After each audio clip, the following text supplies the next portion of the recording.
Hey, good morning. So I'm on my way to work, but I wanted to bring this up because everyone's on my news feed about Nike. So I wore my Nike out yesterday, right? Partially in protest, also because I love the brand. Always have loved the brand. Look back on my news feed, you will see the Nike logo throughout the last 10 years I've been on Facebook, or actually I think it's been 14 years that I've been on Facebook. So I love the brand, genuinely, but I love the brand even more that the brand took a stand, just because they took a stand for something I believe in. Now, aside from the whole branding issue, if you get back to the American flag, let's talk about some history here. There's 13 stripes on the flag that represent the 13 British colonies, right? Do you know why they came here? Do you know why these were 13 British colonies? Because they were leaving systemic oppression. There was religious persecution going on, and if you did not believe in one of the religions that the government had mandated as the national religion, you were persecuted, right? So your family members were killed, you were killed. So people were leaving oppression. And that's how the colonies got formed. When they got here, you got the 50 states for the stars. The reason we ended up getting states was because we needed a federal government, right? Because the colonies were decentralized, each had their own government. So we ended up with a centralized government. Centralized government creates the Bill of Rights, right? The amendments, but the Bill of Rights, the original ones, has your freedom of speech, your right to protest is in there, in your Bill of Rights. So the flag literally represents fighting systemic oppression. So you have someone now who decides to kneel for the flag, right? And people are like, oh my God, that's so disrespectful to the veterans. When the veterans go in to serve in office, they take an oath to uphold the Bill of Rights for everyone, whether or not they agree. Sorry about that. So when you're going into the service, you have to take an oath to uphold the Constitution, to uphold the rights of everyone, man, woman, or child, anyone of any color, race, creed, religion, whatever. You swear. That's the first thing you do before you even end up going like to boot camp. They make you do that. So you go, you sit there, you raise your right hand, you say this entire thing that irregardless of other people's views, you will uphold the certain freedoms that the Constitution grants. So now you have all these people that are like, oh, you know what? The flag is for veterans fighting. The flag itself represents running away from systemic oppression and upholding the freedoms that we fight back for when systemic oppression is occurring. So if you really think about someone who's kneeling for the flag and that person's basically saying, hey, systemic injustice is going on in my community, and they're saying that, they're actually representing exactly what the flag represents.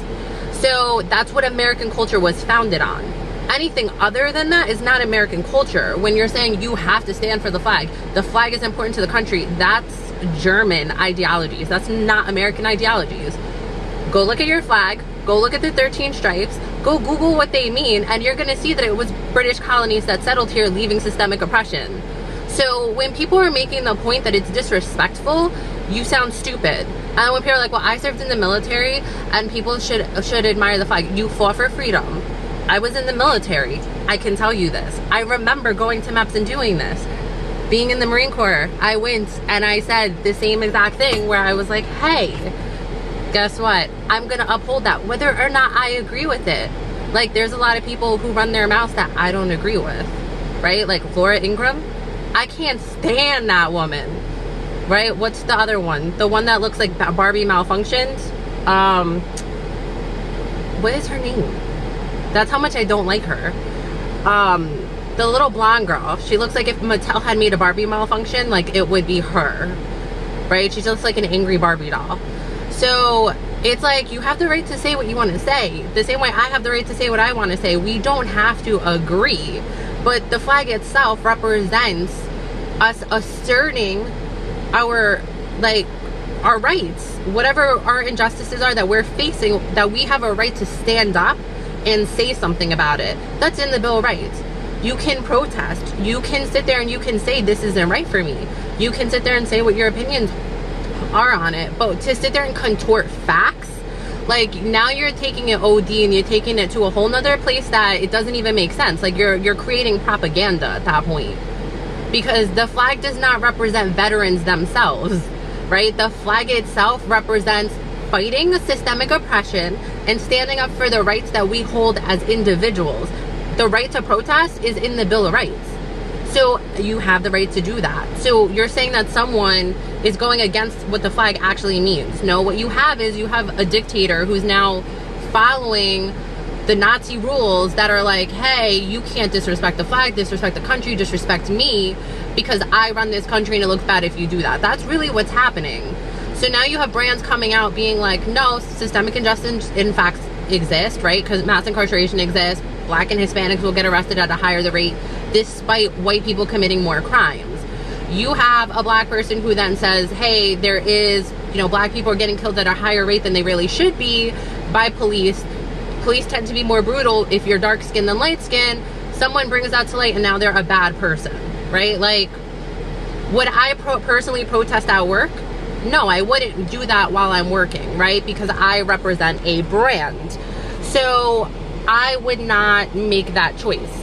However, I'm not someone who would stop another human being for doing that. And I'm also not someone who would frown upon them for doing it. If someone wants to do that and they want to stand up for systemic injustice, or they want to say their piece or air their grievance, they have the right to do that. And they have the right to do it in a public forum.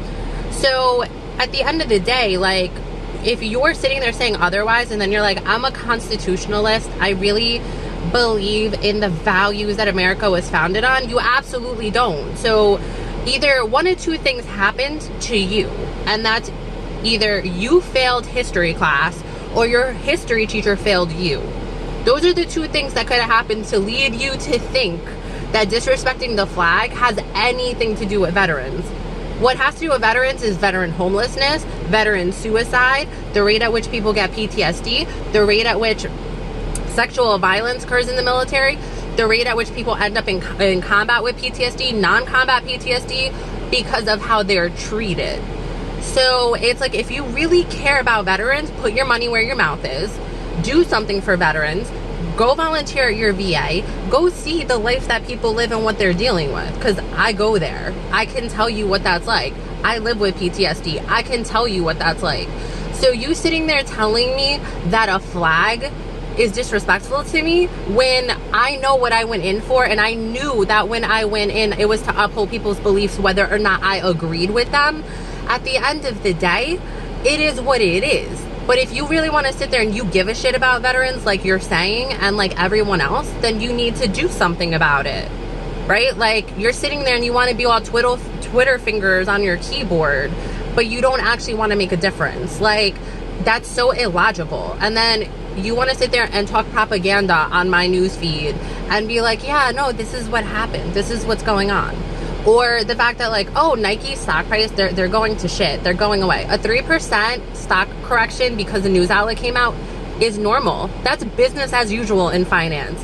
That is nothing that's going to cause me to trade. That's nothing that's going to cause a massive institutional trader to trade. If anything, they're going to buy more stock. So it's not anything that's like, oh my God, the company is going other, it's detrimental. If anything, that just increased the fundamentals, probably put it back within the target price, and now is making it look way more attractive than it looked before. So it's like, people are sitting here making stuff up to justify their poor belief system. And it's like, I'm not going to stand for that, because that's absolute nonsense. So I think you should go back, retake a history class, Google what happened that led people to come to America, and then understand what veterans are upholding when they go into the military. They need, like, even if that's you need to understand what it is you're actually fighting for. You're not fighting for Donald Trump's ideology. You're not fighting for Obama's ideology. You're fighting for the Bill of Rights. Every time that you decide that you're entering the military, regardless of your personal opinion, that is what you're doing. So those are things that I think people need to go back to, is the fundamentals, before they start using Twitter fingers on my page.